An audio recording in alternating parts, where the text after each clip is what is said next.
Tous les dimanches, 1h, 2h, Rothschild François Junior analyse, commente et vous aide à mieux comprendre les enjeux sociaux, politiques, économiques. Enjeux sur RFM 104.9 et sur rfmit.com. Un rendez-vous hebdomadaire pour traiter des grands thèmes de l'actualité quotidienne. 1h, 2h, tous les dimanches. Enjeux avec Rothschild. C'est votre meilleur rendez-vous.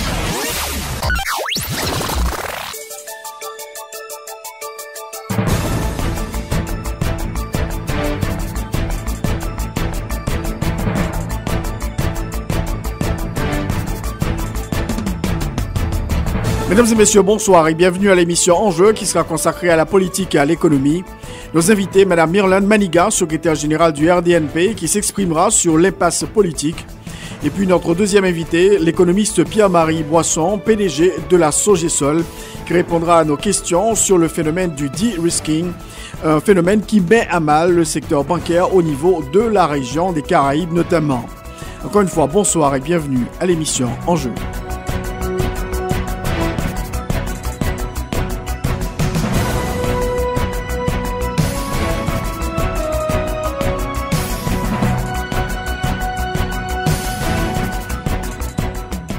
Alors, mesdames et messieurs, bonsoir. Comme annoncé, Mme Myrlène Maniga, la secrétaire générale du RDNP, est l'un des invités à notre émission aujourd'hui.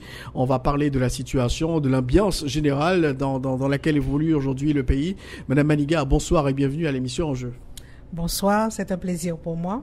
Je crois que c'est peut-être la deuxième fois que je participe à cette émission. Et c'est toujours avec le même plaisir. Alors, Mme Maniga, vous êtes constitutionnaliste, vous parlez tout le temps de la Constitution. Est-ce qu'on peut dire qu'aujourd'hui, on est en train de nager dans l'inconstitutionnalité la plus complète dans ce pays?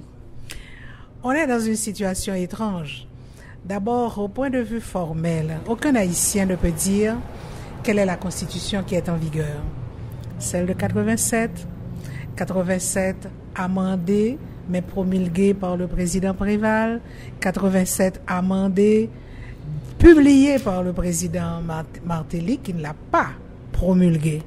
Ou alors, un texte qui est complètement laissé de côté, c'est la version créole de la Constitution, qui est aussi valable, aussi valide, opérationnelle même, je dirais, que la version française. Et en dehors de cela, les péripéties de la vie politique et le peu de cas que les dirigeants et parfois les observateurs, les acteurs politiques font des normes, tout ceci crée un imbroglio juridique incroyable.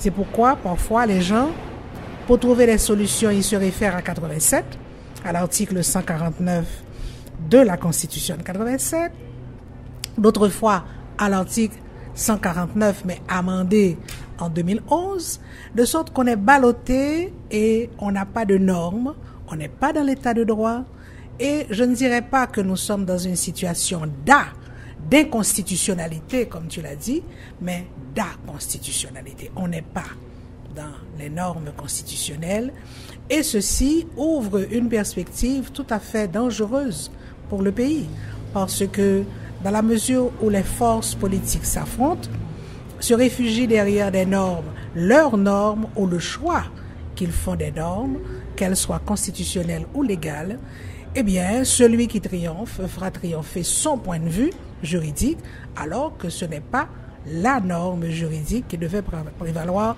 en telle ou telle circonstance. Alors, aujourd'hui, nous avons à la tête du pays Jospin Privert, dont le mandat est arrivé à terme depuis plus de mois. Alors, Privert, il est président, il n'est pas président. Qu'est-ce qu'on peut dire de lui? Non, il est président de fait. Quand on dit qu'il est président de facto, il est président.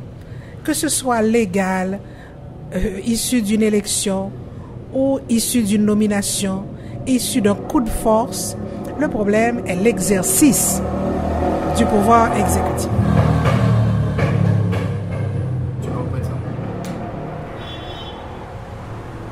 Est-ce qu'il est président, est-ce qu'il n'est pas président? On dit souvent qu'il est président de facto.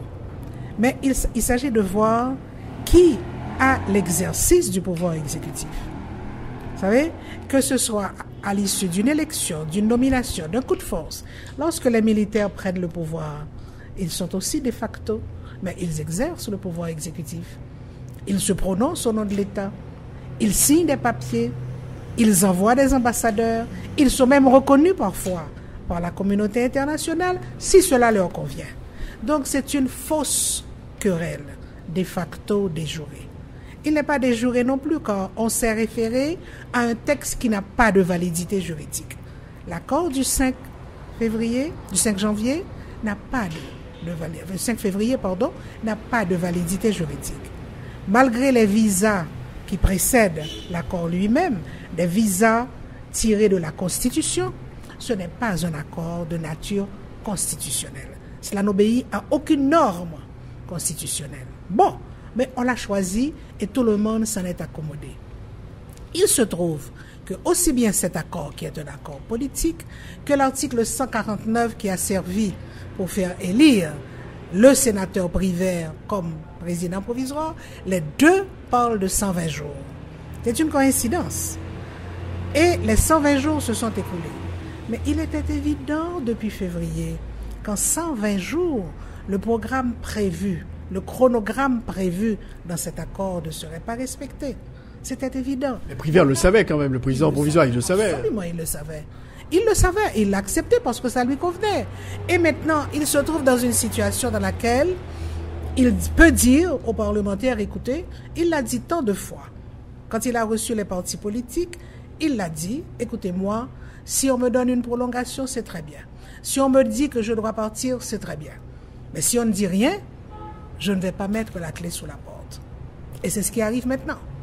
C'est l'Assemblée nationale qui l'a élu, l'Assemblée nationale qui se base sur un article de cet accord pour dire c'est à nous encore qu'il revient de décider, et elle ne fait rien.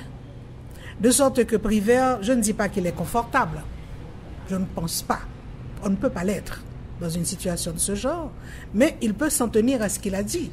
Écoutez messieurs, décidez vous-même. Or précisément, le nœud du problème, c'est que ces messieurs n'arrivent pas à se décider. Ils n'arrivent pas à se réunir, pas de quorum, etc. De sorte que la Constitution déjà donnait au Parlement beaucoup de pouvoir. Les circonstances ont augmenté ce pouvoir parlementaire, mais qui est en train de s'effriter. Et aux yeux de la population, les vilains, ce sont eux. Parce qu'ils n'arrivent pas à s'entendre. Ils n'arrivent pas même à se réunir, voire à s'entendre. Donc, on est là, dans un imbroglio, on ne sait pas quoi faire. Alors, c'est pourquoi, moi, j'entends des alternatives qui n'ont pas de base légale. Par exemple, la Cour de cassation. Alors, juste avant de parler des alternatives, il y a un argument qui est soutenu par les partisans, par Joseph Privert lui-même. Il a dit, écoutez, j'avais un mandat qui a expiré, mais j'avais une mission qui est celle de réaliser les élections. Alors, pour beaucoup de personnes, cet argument ne tient pas la route. Non, ça ne tient pas la route, parce que c'est une façon de dire, écoutez, ne considérez pas le mandat, considérez le contenu. Or, moi, je m'accroche au contenu. J'ai une mission, j'ai une responsabilité, faire des élections. Vous vous accrochez au mandat, c'est-à-dire au nombre de jours, à la durée. C'est la durée qui devrait être importée. Ce qui devrait être importé, c'est qu'est-ce que l'on fait dans cette durée-là. Bon, eh bien, écoutez, c'est de bonne guerre. C'est de bonne guerre qu'ils le disent. Parce que qu'est-ce qu'on peut lui opposer? Et on ne peut pas lui opposer des mots. Il faut lui opposer des faits. Ce qui n'est pas réalisé. D'accord? Donc, combien de temps ça va durer, je ne sais pas. Maintenant, les gens, on m'a interrogé, des journalistes m'ont interrogé, est-ce que l'arrêté qu'il a pris pour appeler le peuple en sécomise, est-ce que c'est légal? Oui. C'est oui. L'arrêté, c'est quoi? C'est l'instrument le mineur dans la panoplie des possibilités de décision, des actes de décision de l'exécutif. Ce n'est pas un décret, ce n'est pas une loi. L'arrêté a une portée administrative. Je vous convoque, population haïtienne, pour des élections en octobre de cette année. Et c'est sa responsabilité. Le décret électoral le dit, que le Conseil électoral provisoire demande au président de convoquer le peuple en sécomise, car le Conseil électoral ne peut pas le faire. Le Conseil ne peut pas s'adresser à nous. c'est à l'exécutif de s'adresser à nous. C'est ce qu'il a fait. Les parlementaires de l'opposition, ils disent que Jocelyn Prévert, il n'a ni qualité ni titre, étant donné que son mandat a expiré, donc il n'a pas le droit quand même de convoquer le peuple en ses comices. Ça, c'est la fraction jusqu'au boutiste. Dans le milieu parlementaire, on ne le reconnaît pas. Puisqu'on ne le reconnaît pas, quel que soit ce qu'il fait, est nul et non avenu. Prouvez-le. Prouvez-le vous-même. C'est-à-dire, prenez une décision, prenez une résolution. Et jusqu'à présent, qu'est-ce qu'ils ont fait? Rien. Car non seulement ce n'est pas de leur compétence de convoquer le peuple en ses comices, c'est de la compétence du président de la République. D'accord? Vous ne le reconnaissez pas. Il n'a ni compétence ni qualité. Très bien. Dans ces conditions, qu'est-ce qu'on fait? Êtes-vous, oui ou non, pour les élections? Si vous êtes pour les élections, il faut cet acte administratif, il faut ce geste administratif pour convoquer la population, pour aller aux élections. Donc, nous tournons en rond. Alors, la semaine dernière, vous avez préconisé une solution consensuelle pour sortir le pays de cette impasse politique. Alors, avec cette décision prise par Jocelyn Prévert pour convoquer le peuple en ses comices, il y a certains leaders politiques qui l'interprètent comme quoi, il veut faire un passage en force, il passe le turbo, etc. Est-ce que vous pensez que ça va résoudre le problème ou bien ça risque de compliquer la situation?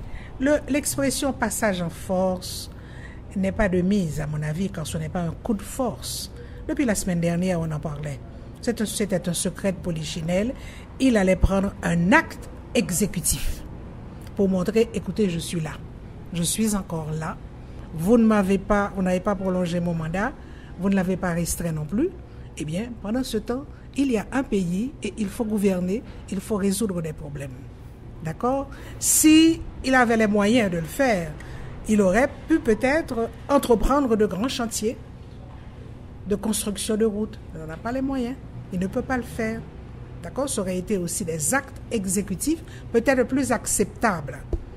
D'accord? Mais maintenant, il se trouve qu'il est mêlé lui aussi dans la gestion exécutive par un certain nombre de problèmes. Une précarité financière, par exemple. Il n'a pas tous les moyens dont il devrait disposer, même pour organiser les élections. On dit maintenant, il a réuni le secteur privé, etc., pour voir quand même si on peut trouver dans le pays, au nom de la souveraineté nationale, on essaie de rapatrier la gestion des élections et un rapatriement exemplaire, c'est le financement. Le conseil électoral dit, écoutez, moi personnellement, je suis là uniquement pour faire les élections. L'argent? Eh bien, écoutez, l'argent viendra. Vous savez, c'est comme disait le général de Gaulle, l'intendant suivra. Eh bien, le CEP dit exactement la même chose. L'intendant suivra. C'est l'affaire du gouvernement. C'est à lui de se débrouiller pour trouver les 55, on dit même 57 millions qu'il faut. Même si on peut trouver cela beaucoup trop onéreux. Mais quelle que soit l'opinion que l'on a sur le coût des élections, il y a une réalité imparable. C'est dans 3 mois. Qu'est-ce qu'on peut faire dans 3 mois? Est-ce que dans 3 mois, on peut déclencher une mobilisation nationaliste, patriotique, pour porter les gens à donner de leur argent? D'abord, les gens n'en peuvent pas. Les gens sont aux abois. On a une rentrée des classes pour bientôt. Il y a des carnets qui ne sont même pas encore sortis des écoles parce que les gens n'ont pas payé les dernières échéances. Et je ne vois pas du tout, je ne perçois pas du tout une fièvre nationaliste, patriotique, qui permettrait de cotiser, même si petit soit-il, de cotiser pour ces élections. Ce n'est pas vendable. Les élections ne sont pas vendables. On peut bien évoquer ce qui s'est passé avec Estimé, mais Estimé avait réussi à mobiliser la population sur le thème de la souveraineté nationale, payons les 100 millions qu'on devait encore, etc. Mais pas les élections. Les gens ne sont pas motivés. Le contexte est différent. Le contexte est différent, le thème aussi est différent. Le thème est différent. Alors maintenant, il faudra bien qu'ils se débrouillent. Comment? Je ne sais pas. Pour trouver l'argent nécessaire, même si on demande au CEP de baisser ses prétentions, de diminuer le coût, de trouver un moyen d'alléger quand même la facture, mais cependant, ce sera une somme substantielle. Donc, lui, le président Prévert, sa priorité devra être d'organiser les élections, mais il n'a pas l'argent nécessaire. Selon certains secteurs financiers de la communauté internationale, ils se demandent comment, où ça que le gouvernement va puiser ses fonds. Et même si le gouvernement arrive à trouver les fonds nécessaires pour réaliser les élections, donc ça va causer d'autres problèmes pour financer notamment le social, comme l'éducation, la rentrée des classes qui arrive. Donc ça va poser d'énormes problèmes pour l'économie nationale. L'intention est bonne, mais trouver la bonne méthode, la bonne carburation pour aboutir à ce financement national, ça pose problème. Oui. Et revenant à la guerre qu'il y a entre l'exécutif et le législatif, le financement des élections devrait être budgétisé. C'est-à-dire, il faudrait trouver dans ces deux budgets qui se rencontrent, le budget 2015-2016 et budget rectificatif et le budget 2016-2017, les deux sont sur la table de la Chambre des députés, car c'est la Chambre des députés qui doit voter d'abord. Je ne sais pas s'ils s'y emploient. Je ne sais pas si les députés prennent conscience qu'il leur revient à eux d'abord de voter le budget. Et maintenant, c'est en examinant la structure du budget, les différents chapitres, que le gouvernement peut leur dire, écoutez, on prend ceci, on grappille, on prend quelques millions de ce côté, et quelques autres millions de l'autre côté pour constituer cette somme dont nous avons besoin pour les élections. Nous sommes déjà à la mi-juillet, ou même pas mi-juillet, presque à la fin du mois de juillet. Ces élections, quand est-ce que l'argent va sortir? J'ai entendu des parlementaires exprimer l'idée qu'ils vont désormais inscrire dans le budget. Or, il paraît qu'il y a un petit chapitre qui prévoit une petite fenêtre pour les élections, mais pas 55 millions. Pas 55 millions de dollars américains. D'accord? Et moi, je ne sais pas. Moi, comme vous le savez, le RDNP est lancé dans les élections. Donc, je suis concerné. Je suis plus que concerné. Je suis préoccupé. Je ne sais pas comment les choses vont se passer. J'allais vous demander, est-ce que ces élections, le 9 octobre, vous y croyez, Mme Maniga? Je dois y croire. Je dois y croire, sinon, quand même, je n'aurais pas organisé quand même l'investiture du parti et accordé l'investiture du parti à 8 candidats. Je dois y croire. Mais cependant, comme chez moi, la femme politique est toujours soutenue par l'analyste politique, j'essaie toujours d'avoir une distance entre les événements et comme la manière de les analyser. Et je suis lucide. J'ai la compétence qu'il faut pour voir les choses telles qu'elles sont et ne pas prêter l'oreille, vous savez, aux sirènes aussi bien positives que négatives qui se multiplient ces jours-ci. Je peux quand même avoir un regard objectif, lucide sur les choses. Donc, je suis préoccupé. Oui, préoccupé notamment sur la question du financement des élections, l'organisation de ces élections, parce que 9 octobre, c'est demain matin. Tout à fait. Et les membres actuels du Conseil électoral jouissent quand même d'un certain bénéfice. On ne les croit pas coquins, on ne les croit pas roublards, etc. Mais eux, c'est la superficie. Il y a la machine électorale. Est-ce que la machine est prête? Est-ce qu'elle est huilée? Où le CEP va-t-il trouver les moyens de former les membres des bureaux de vote et les observateurs, etc. Et comment le CEP va résorber toutes les poches administratives qui ont permis ce vaste scandale de l'année dernière? Est-ce que tout ceci est au point? Je ne sais pas. Beaucoup de questionnements. Alors, une autre question évoquée, c'est la question de l'instrumentalisation du processus électoral au bénéfice de Formila Wallace, qui est soulevée par notamment des partis de l'opposition. Mais le président de la République l'a dit qu'il sera au-dessus de la mêlée, donc il n'a pas l'intention de soutenir un parti politique. Alors là, en ce qui concerne, on dit Jocelyn Brivet, il travaille pour que la Wallace puisse garder le pouvoir. Moi, vous savez, jamais de telles phrases ne sortiraient de ma bouche. parce qu'aucune analyse de ce type ne sort de ma pensée. Je ne fais pas de procès d'intention. Je peux observer les choses. De même qu'on observait que, de toute évidence, la machine de l'État était orchestrée au bénéfice de Jovenel Moïse sous le président Martelly. C'était évident. Pour l'instant, je ne vois pas encore un acte, un geste, une initiative, une parole qui indique que le président Prévert s'achemine vers l'organisation des élections pour la Valace. Je ne sais pas, je ne vois pas. Cependant, si j'en avais l'évidence, effectivement, moi aussi, je dénoncerais. Mais alors, dans ta phrase, il y a deux éléments. D'une part, organiser les élections pour la Valace, c'est-à-dire aussi bien le tiers du Sénat que la présidentielle. Deuxièmement, tu as dit parce que les gens disent Prévert veut rester au pouvoir. Je ne vois pas comment. Après les élections, je ne vois pas comment. Non, c'est pour que sa famille politique... Sa famille, oui. Bon, si c'est sa famille politique, mais il y a d'autres hommes politiques, d'autres mouvements qui sont aussi des transfuges de la Valace. Alors, est-ce qu'il y a une combinaison des héritiers la Valace? Et il serait donc le grand ordonnateur de cet héritage. C'est une bonne famille. Oui, c'est ça. Il y en a d'autres. Il y en a d'autres dont on dit qu'ils sont d'origine la Valace.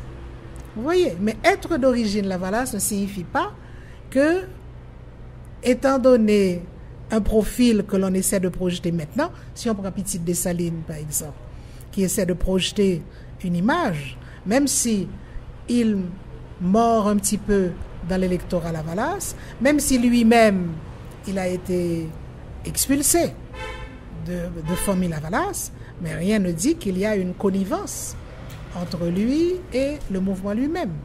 Donc je crois qu'il faut se garder quand même, il faut avoir la tête froide et ne pas s'empresser de dire. Il faut être véatif, pas de doute. Il faut être précautionneux, mais se garder surtout d'affirmer orbi et orbi un tel travail pour la Valace, etc. Je crois. Il faut suivre. Alors, une autre question, pour revenir sur le dossier économique. Et les partis politiques sont à l'image du pays. Nous vivons une crise économique extrêmement grave. Alors, comment vous allez vous y prendre pour financer vos candidats, etc. C'est une grande question. Jusqu'ici, nos candidats s'autofinancent. C'est-à-dire que, par exemple, ils ont payé la caution, qui est exagérée, qui est inacceptable. 100 000 gourdes. Bon. Mais eux, étant donné qu'ils sont candidats RDNP, ça signifie que par-delà la candidature de X ou de Y dans tel ou tel département, il y a un mouvement de participation du RDNP. Donc, des membres du RDNP dans les différents départements devront se mobiliser en faveur de tel ou tel candidat. Mais il y a aussi effectivement, qu'est-ce que nous pouvons leur offrir? Pour l'instant, nous n'avons pas grand-chose. Cependant, il est évident qu'il nous faut nous décarcasser un petit peu pour trouver un financement qui sera un saupoudrage peut-être, mais quand même, il le faut. Parce que vous savez, moi j'ai été candidate à plusieurs reprises. Je sais ce que ça coûte, une élection. Et les élections, ça coûte? Trop en Haïti. Ça coûte trop en Haïti. C'est évident. Et ça, c'est les dernières années, 25 dernières années. Les élections ne coûtaient pas autant autrefois. On a eu des élections au suffrage universel autrefois. Bon, pour les présidents seulement depuis 1950, mais on avait des élections parlementaires avant. Mais ça ne coûtait pas autant. Et bon, il y a une mobilisation de la population qui reste à faire. Parce que ça, je peux vous garantir que la population n'est pas du tout branchée vers les élections. Elle est tellement accablée par les problèmes matériels, que ce soit des problèmes collectifs tels que l'électricité, tels que les routes qui sont bloquées. Moi, j'habite la Plaine. La route a été bloquée par l'effondrement du pont de la route 9. Quand il ne pleut pas, c'est un problème pour l'agriculture. Quand il pleut, mais et la moindre averse, ce ne sont pas des tornades, ce n'est pas un cyclone. Une soirée de pluie, et regardez ce qui se passe sur la nationale. au niveau de Carrefour.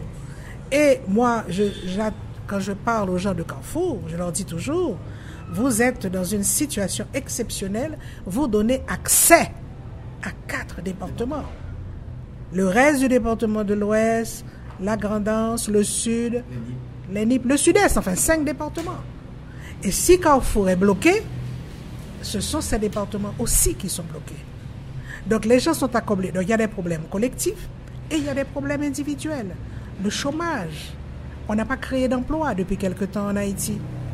Et écoutez, ça me fait mal là où je suis maintenant, le siège du parti.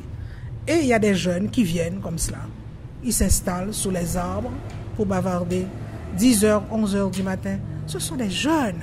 Ça signifie qu'ils n'ont aucun travail et qu'ils n'ont aucune perspective, aucune école à fréquenter. Et c'est dramatique. Je ne pense pas, tel que je les vois, il peut y avoir peut-être 2 ou 3 pères de famille, mais il y a des pères de famille qui sont aux abois. Pour arriver à mobiliser l'électorat, ça sera extrêmement compliqué. Extrêmement compliqué, parce que c'est le primum vivere, comme on aime dire en Haïti, qui s'implante. Et vous, comme moi, comme d'autres personnes, nous sommes assaillis par des demandes.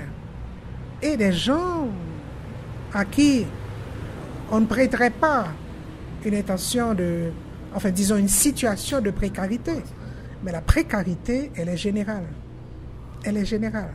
Et au fur et à mesure, maintenant, nous approchons du mois d'août, c'est encore les vacances, mais il y a septembre, la rentrée.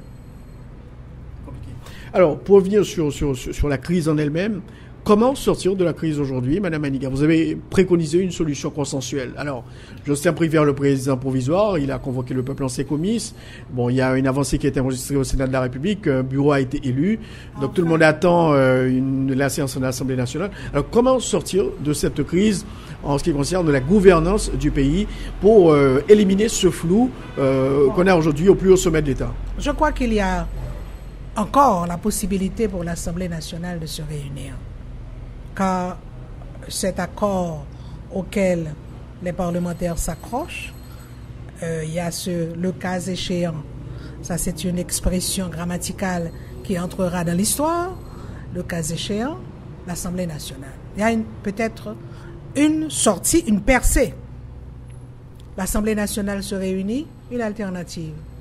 Bon, on considère tout de même que ce ne serait pas intelligent, judicieux, de changer de gouvernement maintenant. Monsieur Prévert, on vous confie maintenant la responsabilité d'organiser les élections et vous êtes là jusqu'au 7 février 2017. Une solution à ce moment-là. Donc, voilà, c'est une percée. Évidemment, tout le monde ne sera pas d'accord, mais c'est une percée. Deuxièmement, le deuxième terme de l'alternative, non, Monsieur Prévert, vous devez partir. À ce moment-là, il s'en va. D'abord, il a dit que si on votait dans ce sens, il s'en ira. Il n'a pas le choix. Il n'a pas le choix. Mais à supposer qu'il n'accepte pas, qui va le déloger du Palais national? Laquelle? Bon, vous voyez. Donc, déjà, on trouve des à côté. Mais je préfère m'en tenir à ces 2 termes. On le dit, il doit partir. Maintenant, qu'est-ce qu'on fait? L'Assemblée nationale va de nouveau organiser une élection. L'Assemblée nationale va se réfugier derrière le libellé de l'article 149 de la Constitution de 87 et confier la question à la Cour de cassation. Mais vous savez que le président de la Cour de cassation, qui est en même temps président du CSPJ, est décrié. Il y a 6 juges de la Cour de cassation qui sont en fin de mandat. D'accord? Et l'initiative que 4 juges ont prise de se rendre à Washington n'est pas très bien vue par la population. On dit, mais eux aussi, ils vont à la soupe. Eux aussi, ils vont chez l'oncle Sam. Des parlementaires ont été, des hommes politiques se précipitent. Eux aussi. L'image n'était pas très flatteuse pour le pays, pour la souveraineté. Bon, on choisit un juge de la Cour de cassation. Et on lui dit, votre mandat, c'est d'organiser les élections. Bon. Eh bien, à ce moment-là, il y aurait un apaisement, mais il y aurait aussi des contestations. Quel juge quel juge? Si l'on s'en tient au libellé de l'article 149, il dit le président, à défaut du président, le vice-président, à défaut du président, le juge le plus ancien. Or, la Cour de cassation elle-même est déjà défaillante.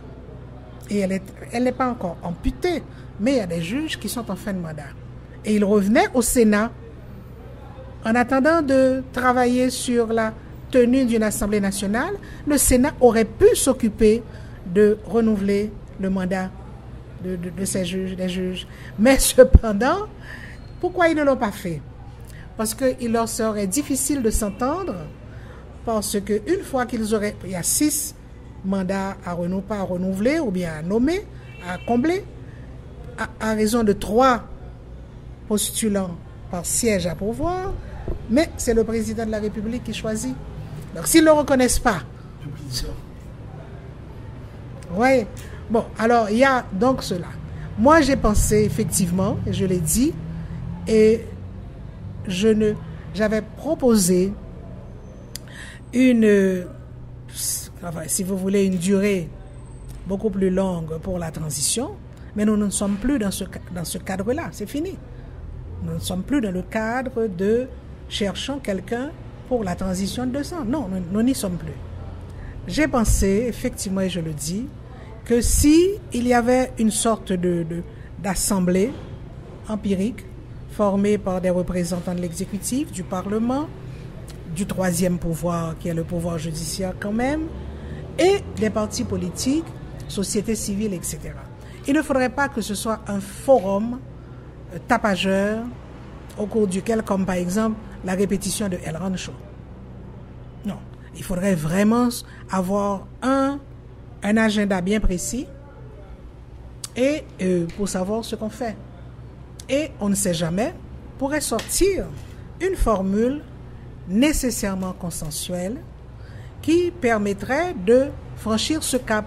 Parce que je crois que beaucoup de gens, même si ils ne font pas confiance à la capacité du CEP actuel d'organiser les élections, ils se disent vivement les élections, qu'on en finisse, même si ce n'est pas une panacée. Bon. Parce que on peut très bien avoir encore des contestations, c'est pas un tel qui est élu, c'est moi, j'ai plus de voix qu'un tel, etc., etc. Et réclamer la formation d'une commission de vérification à nous.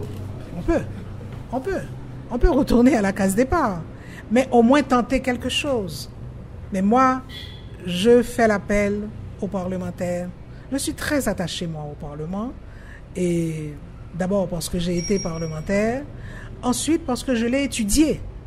J'ai étudié le Parlement haïtien depuis 1806. Et j'ai vu toutes les péripéties au cours de ces dernières années. Et je pense que c'est un pouvoir qui vraiment a sa place. Et pour, non pas contrecarrer l'exécutif, mais pour établir un certain équilibre avec l'exécutif. Mais j'avoue qu'ils ne sont pas très défendables, les parlementaires actuels. On a l'impression vraiment qu'ils ne se rendent pas compte de leurs responsabilités.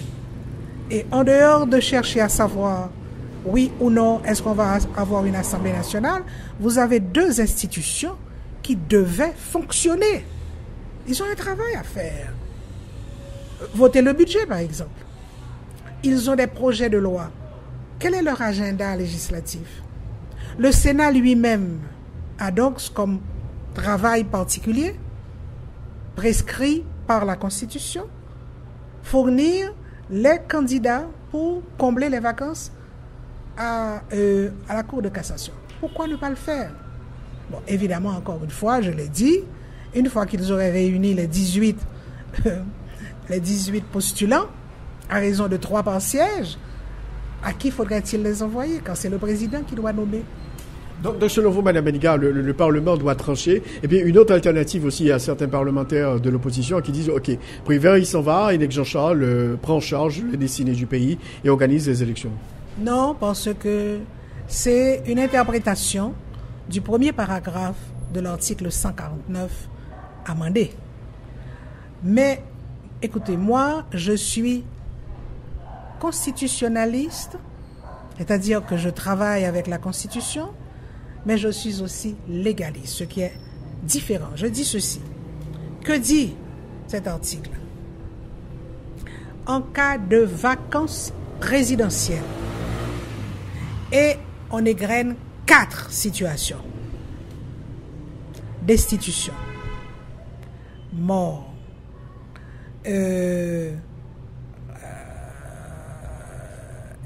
état physique, déficience physique, déficience mentale constatée. C'est-à-dire qu'en dehors de ces 4 cas, la Constitution n'a pas été très généreuse et elle n'a pas été anticipatrice, car ce ne sont pas les 4 cas de vacances présidentielles. Or, c'est ça, c'est ce que dit ce premier paragraphe de l'article 149 amendé. Donc, il faut s'en tenir à cet article. À mon avis, à mon sens, vous savez, comme je vous dis, je m'attache au texte et je regarde ce que disent les textes. En cas de vacances de la présidence de la République, soit par démission, nous n'en sommes pas là, destitution par la Haute Cour de justice, par exemple, décès ou en cas d'incapacité physique ou mentale permanente dûment constatée. Le Conseil des ministres, sous la présidence du Premier ministre, exerce le pouvoir exécutif jusqu'à l'élection d'un autre président. Donc, dans ce cas précis, on ne peut pas faire appel au Premier ministre René Jean-Charles et au Conseil des ministres pour diriger le pays? Non. Alors, concernant cet appel, qui... Alors, on se réfère. Bon, les gens disent que on l'a fait autrefois. Mais il faut être historien. L'histoire nous indique qu'il y a des situations qui sont provoquées par telle ou telle cause et qui entraînent telle ou telle décision. Et c'est vrai. Jusqu'à 1950, on disait le Conseil des secrétaires d'État. C'est ainsi qu'on appelait les ministres. Le Conseil des secrétaires d'État exerce le pouvoir exécutif.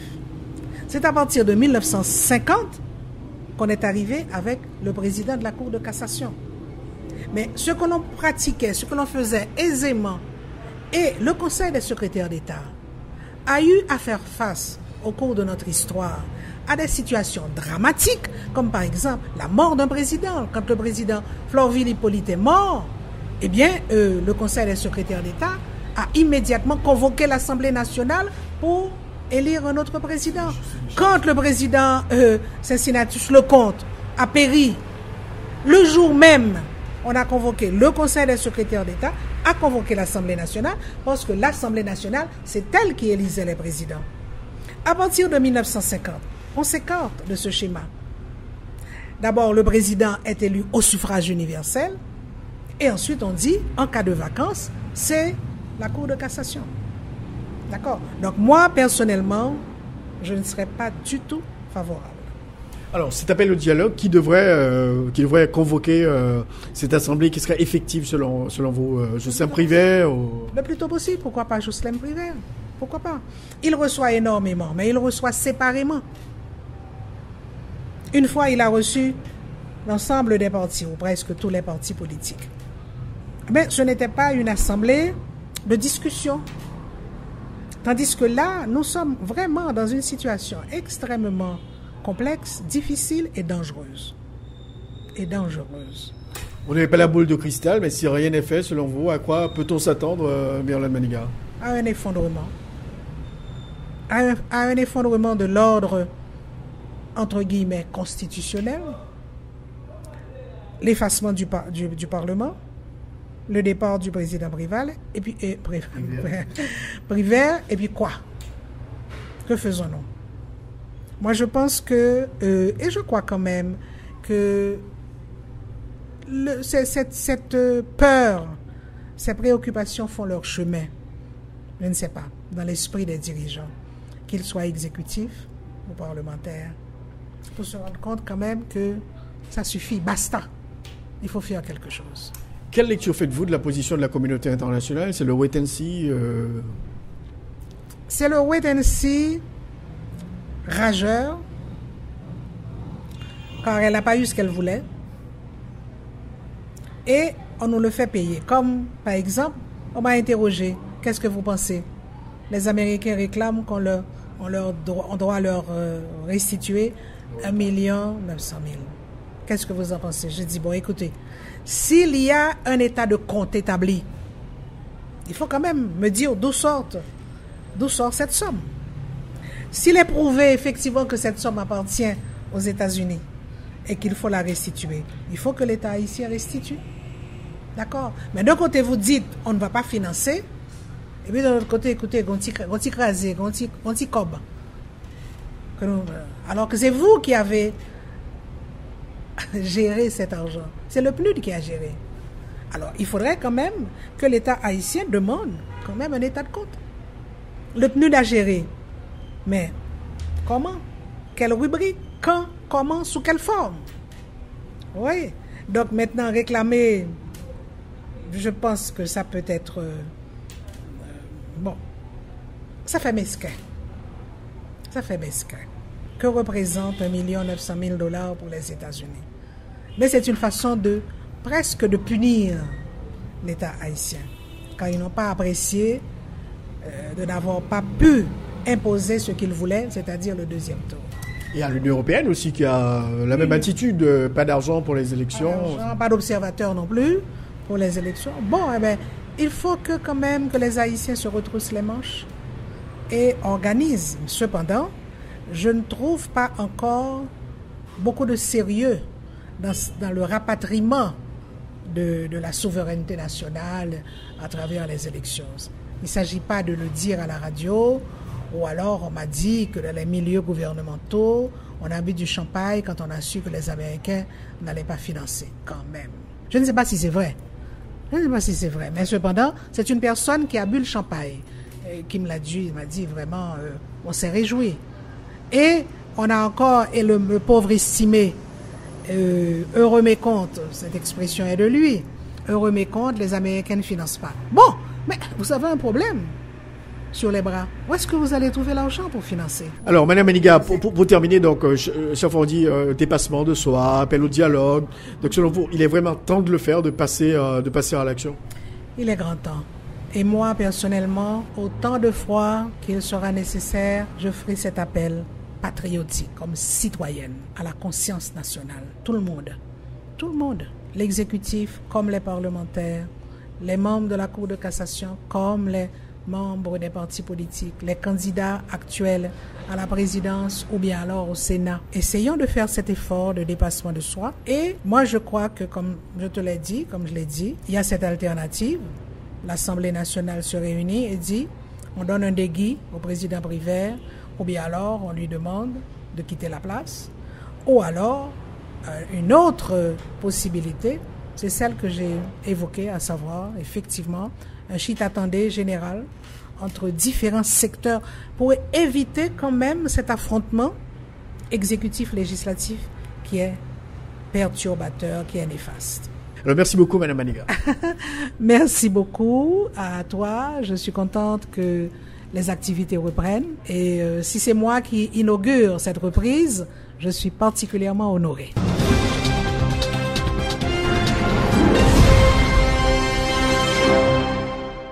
Comme annoncé, M. Pierre-Marie Boisson, le PDG de la Sogisol, donc est l'un des invités à notre émission aujourd'hui.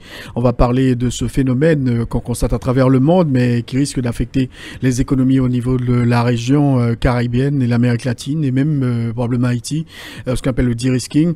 M. Boisson, bonsoir et bienvenue sur RFM. Bonsoir aux Shield et bonsoir aux éditeurs de RFM. C'est encore un plaisir pour moi d'être à nouveau à ce micro avec vos éditeurs.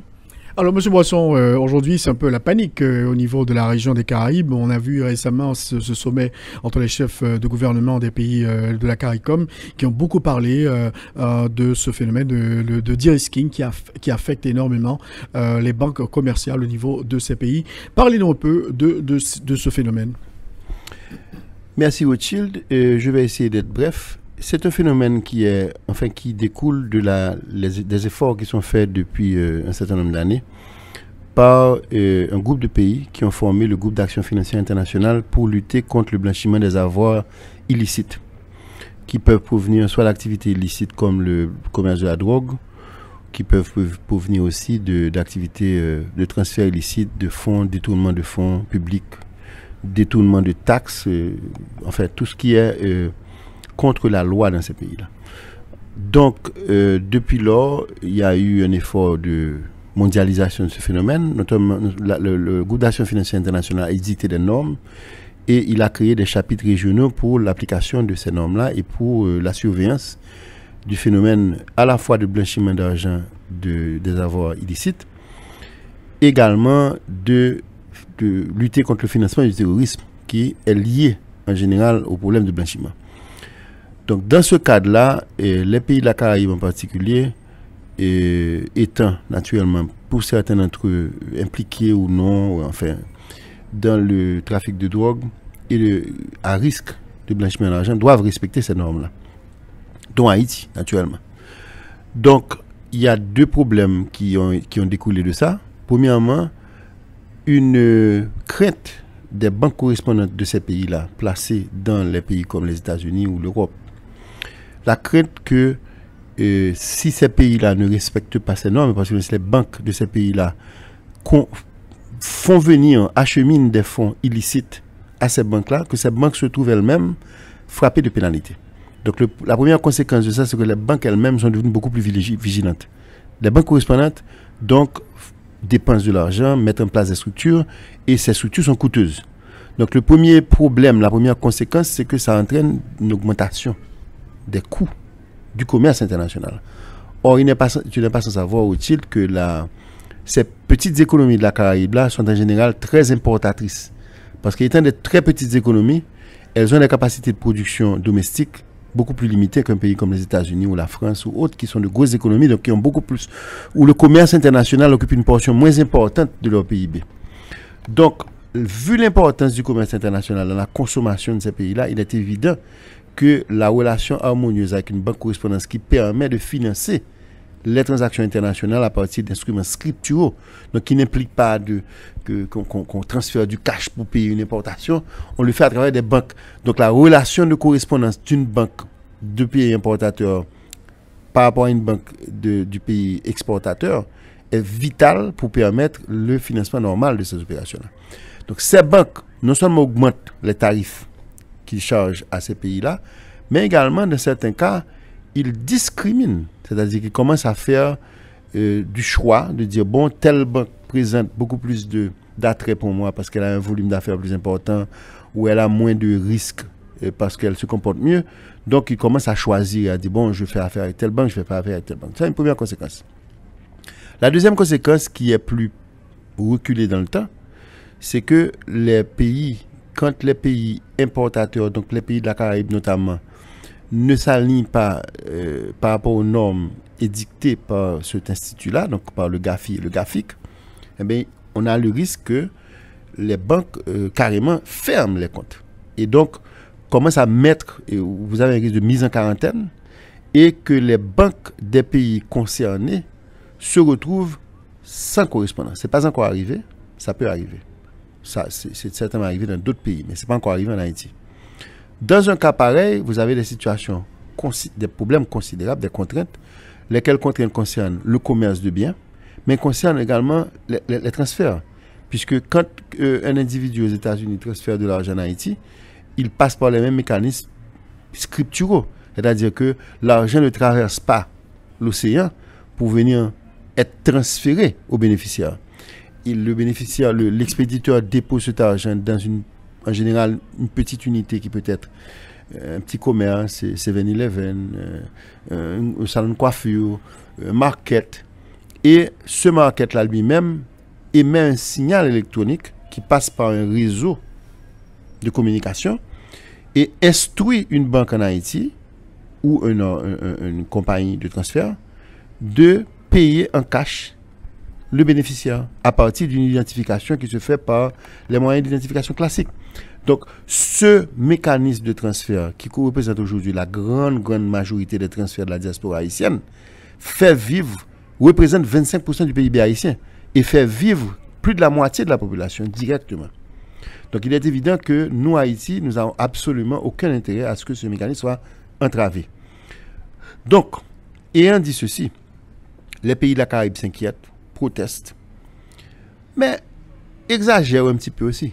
Parce que si on regarde dans le cas d'Haïti, oui, c'est vrai, nous avons eu beaucoup de recommandations, beaucoup de, je dirais, de mise en garde par le GAFIC, mais il y a eu beaucoup d'efforts aussi. Il y a une loi qui a été passée en 2013. Il y avait une première loi en 2001, il y a une loi qui a été passée en 2013 sur le blanchiment de l'argent et la lutte contre le blanchiment d'argent et le financement du terrorisme. Il y a eu beaucoup de mise en garde de l'APB, il y a eu beaucoup de négociations de l'association des banques pour permettre que nous respections ces normes-là. Je sors moi-même d'une... Bon, il y a eu une réunion il y a 2 semaines à peu près, enfin, le 30 juin, où nous avons eu une réunion avec le président privé, nous avons alerté l'administration, le ministre des Finances était là, sur l'imminence du danger, puisqu'Haïti fait l'objet de mise en garde. Mais j'ai eu une autre réunion hier, comme tu sais, à laquelle j'ai participé, où ce problème a été soulevé également, où nous avons vraiment constaté avec bonheur qu'il y a des mesures qui sont en train d'être prises. Et du côté des banques de façon individuelle, il y a eu beaucoup de mesures qui ont été prises aussi pour directement répondre aux desiderata des banques correspondantes et donc du Trésor américain. Donc moi, je pense qu'on va dans la bonne direction, mais il faut aller plus vite. Et nous avons des exigences. Alors on a vu les pays caribéens, ils disent que bon, ils ont mis en place, ils ont mis en œuvre vraiment ces mesures édictées par le GAFIC, etc. Et malgré tout, il y a certaines banques qui ont fermé leurs portes, ou bien qui ont arrêté toute transaction avec ces banques de la région de Caraïbes. Tout en ne connaissant pas les détails, j'ai vu comme toi les articles. Ce que je peux dire, c'est qu'il faut distinguer le problème de banque individuelle du problème du pays ou du système bancaire en général. Et je m'explique. Comme j'ai pris soin de te dire, il y a un problème d'augmentation de la charge administrative des banques correspondantes.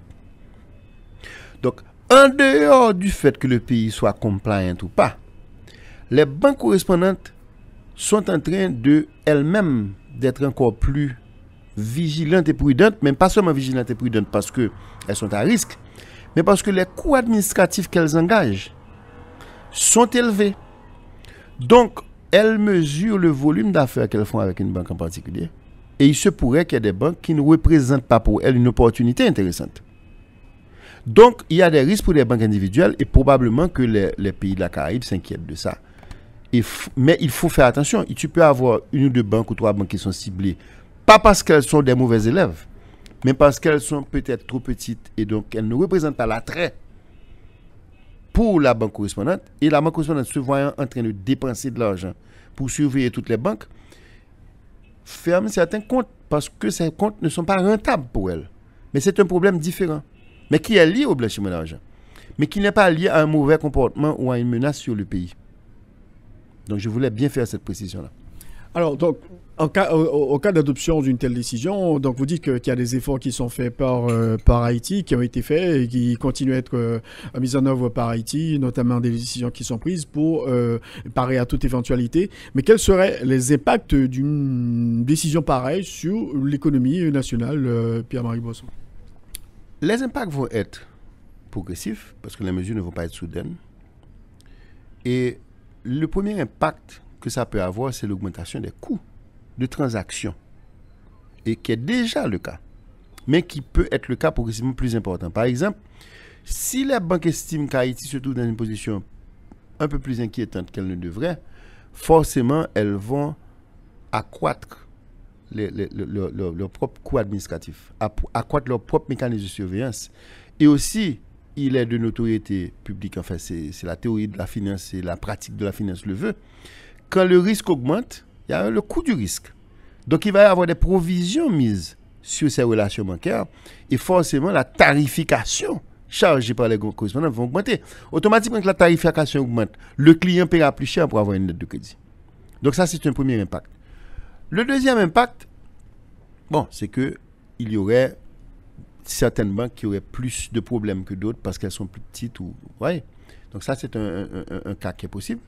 Le troisième impact qui est l'extrême, c'est que le pays est mis complètement en quarantaine et peut-être pour une période de temps déterminée. Bon, écoutez, si vous n'avez pas de banque correspondante du tout, il est évident que ceci va bouleverser, va rendre beaucoup plus difficile des opérations vitales pour l'économie, comme par exemple le fait d'importer des marchandises. Mais elles vont être importées quand même, mais simplement elles vont être importées par exemple plus de la République dominicaine, où on n'a pas besoin de passer par un bateau, où on peut importer par camion. Donc vous allez avoir une dépendance plus accrue de la République dominicaine. Ou alors par exemple les transferts de la diaspora eux-mêmes, où on a des difficultés à se faire par les voies scripturales, c'est-à-dire par les voies électroniques. Mais c'est à une époque où ça se faisait en cash. Mais quand ça se fait en cash ces jours-ci, c'est surveillé davantage encore, parce que c'est mélangé avec une possibilité d'argent sale.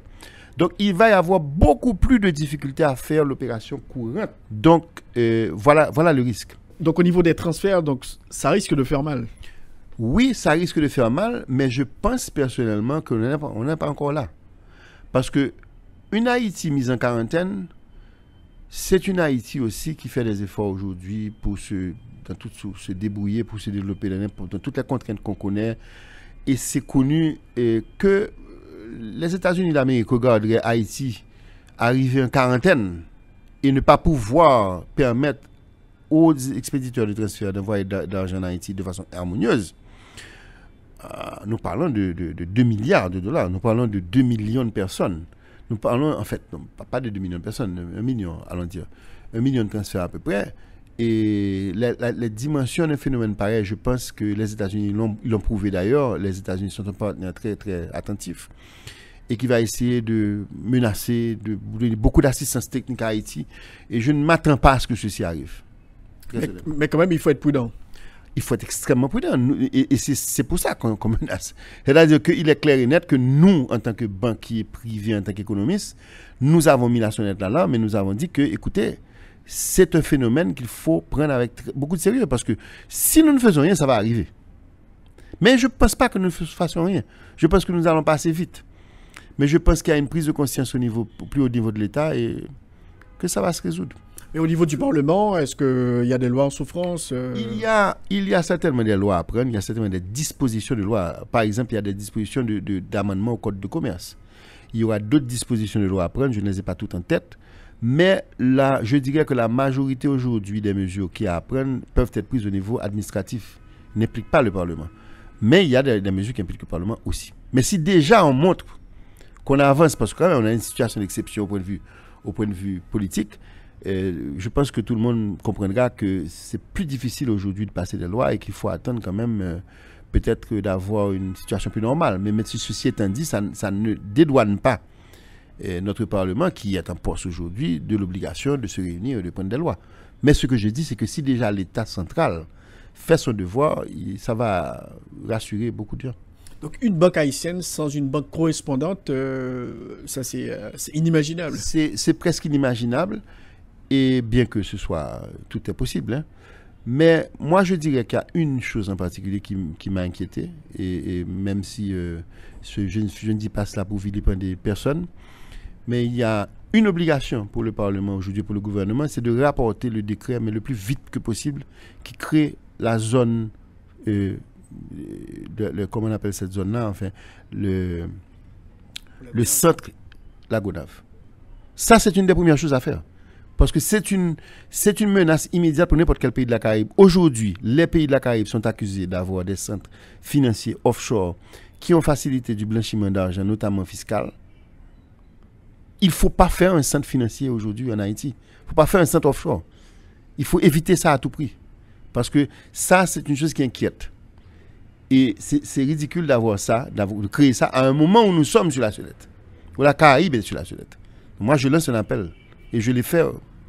Nous tous, banquiers, nous l'avons fait en plusieurs fois auprès des autorités. Nous l'avons fait encore hier. Donc, selon vous, ce centre allait poser énormément de problèmes Ça pose un problème d'image.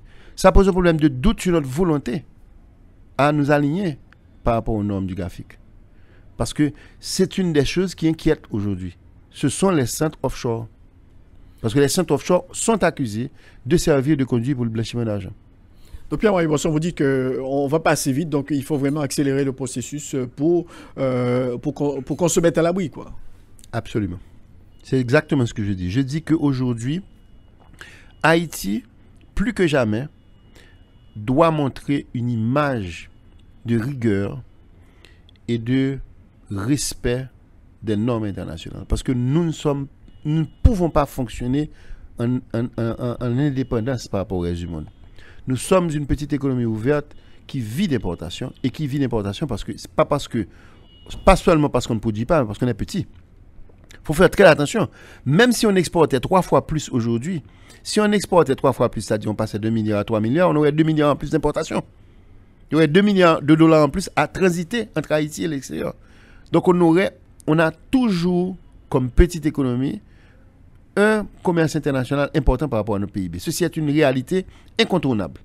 Donc on doit respecter les normes, parce que si on ne respecte pas les normes, les banques avec lesquelles nous faisons affaire vont dire, ces messieurs ne respectent pas les normes, il faut fermer leur compte. Alors aujourd'hui, l'économie haïtienne, elle fait face à une crise, on peut dire, très grave. Je n'aime pas utiliser le mot très grave. Nous faisons face à ce qu'on appelle en anglais un reality check. Nous avions 400 millions de dollars par année venant d'un pays qui lui-même est... on se demande comment le Venezuela a fait pour aider quiconque. Hein? Parce que le Venezuela est un des pays les plus en crise au monde, avec une inflation de 700% là. Donc, c'était clair que le Petro-Caraïbe était appelé à disparaître. Mais en disparaissant, il a créé 400 millions de dollars au moins. À un moment où Haïti n'a pas de support budgétaire à cause de la situation politique. Donc, ça fait 500 millions de dollars au moins.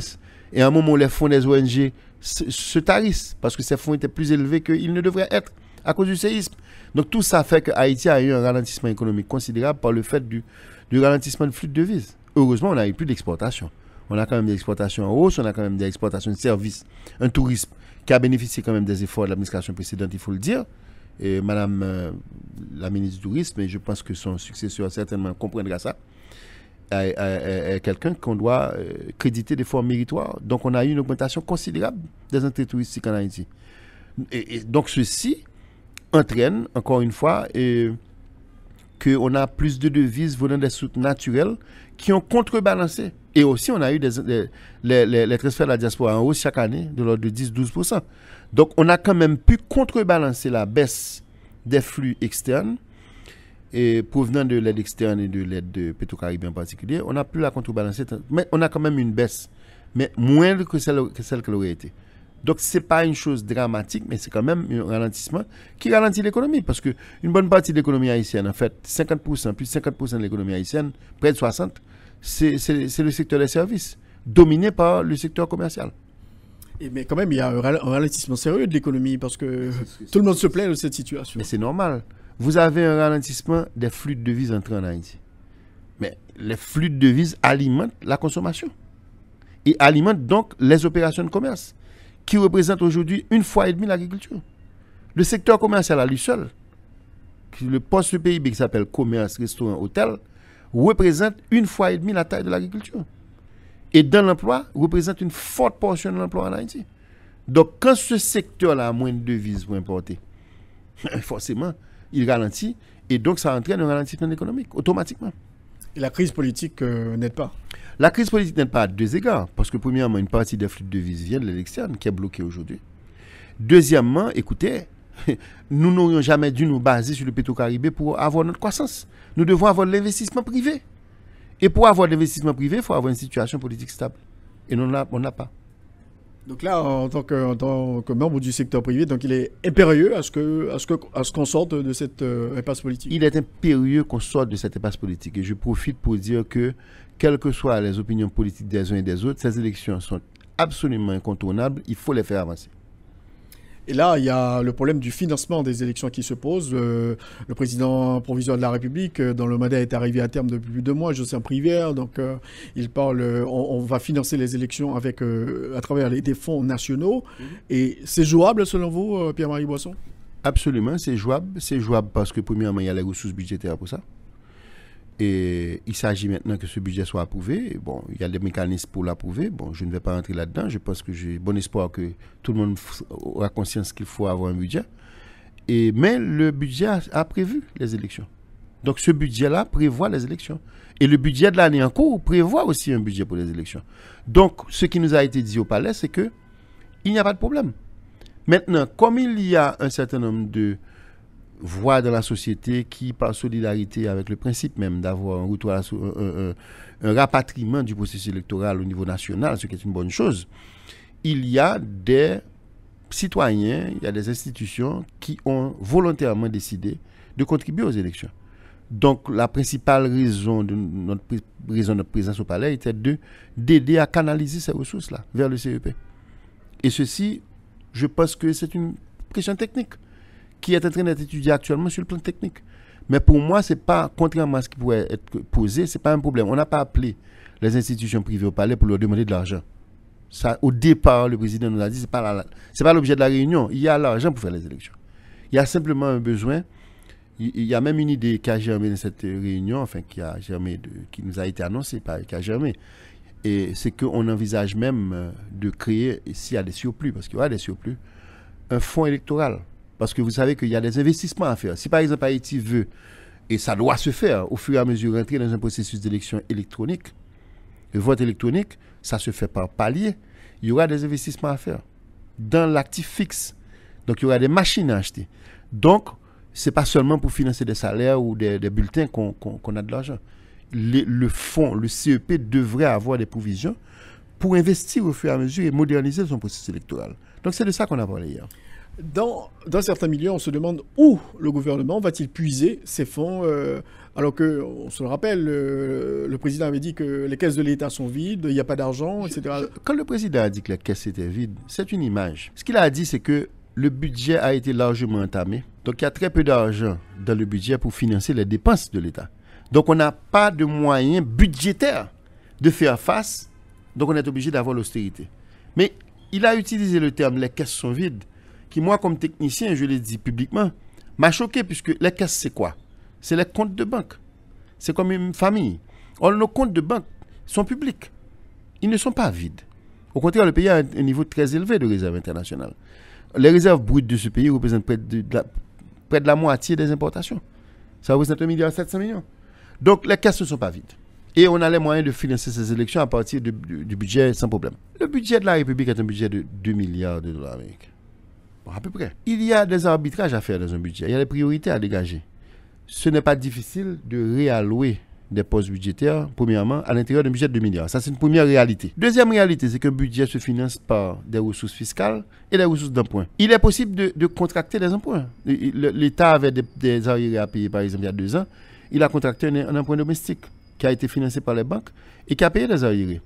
Maintenant, quand les emprunts constituent des mises en circulation de goods qui font pression sur la monnaie, si on veut éviter cette conséquence-là, bon, il y a 2 façons de faire. Premièrement, il y a une partie des dépenses qui est en dollars. Donc, on n'a pas besoin de faire circuler des goods pour ça. Même si on parle de 55 millions de dollars, mais une bonne partie de cet argent-là, peut-être 40 de millions de dollars, c'est des dollars. Donc, on n'a qu'à instruire la Banque centrale qui a le trésor, qui a les comptes du trésor en main, donc qui détient l'argent de l'État, de débiter un compte et de créditer un compte à l'étranger.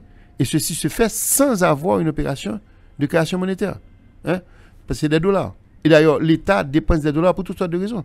L'État achète des véhicules, l'État voyage. Il y a beaucoup de dépenses en dollars. C'est la Banque centrale qui s'en occupe.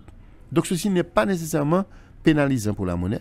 Mais pour la portion, par exemple, salaire qu'on paye en good, qui peut être pénalisant, on n'a qu'à la stériliser par une intervention de la Banque centrale. Il y a les réserves internationales pour ça. Donc indirectement, les réserves financent le budget. Mais elles ne le financent pas directement.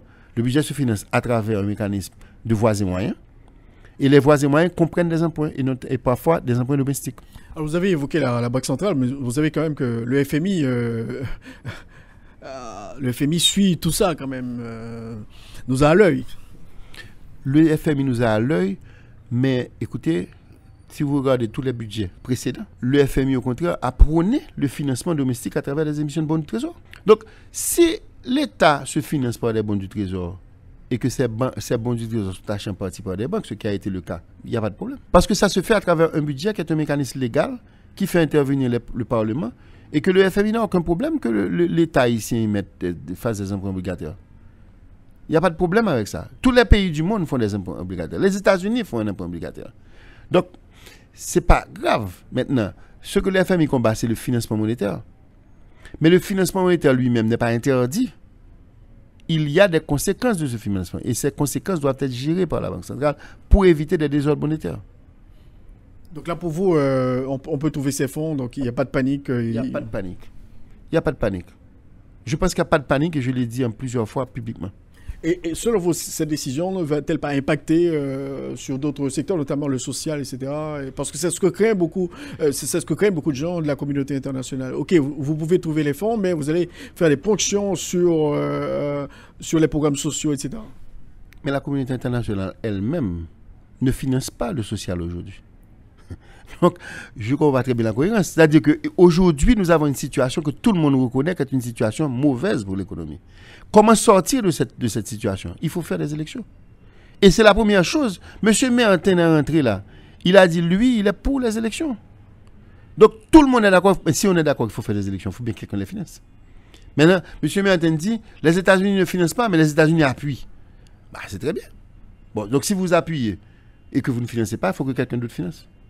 Et si l'Union européenne ne finance pas, si la France ne finance pas, mais qui doit financer?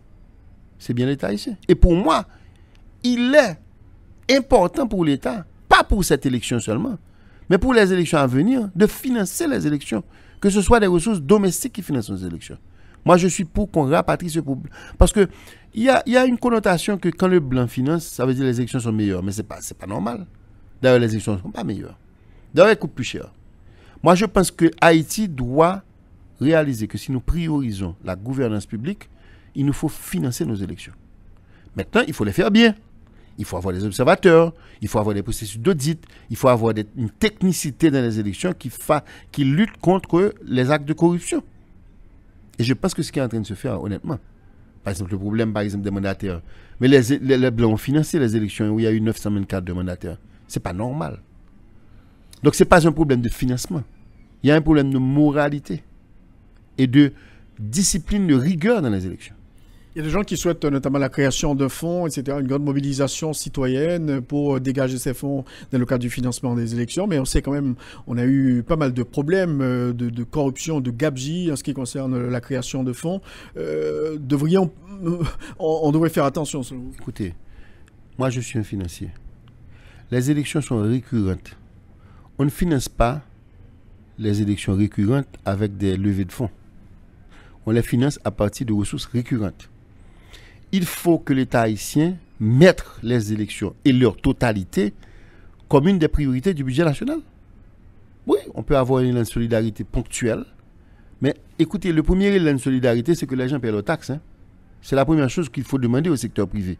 C'est la première chose. Et c'est si tout le monde payait ses taxes, notamment à la frontière haïtiano-dominicaine, on n'aurait pas de problème de 55 millions ou de 60 millions.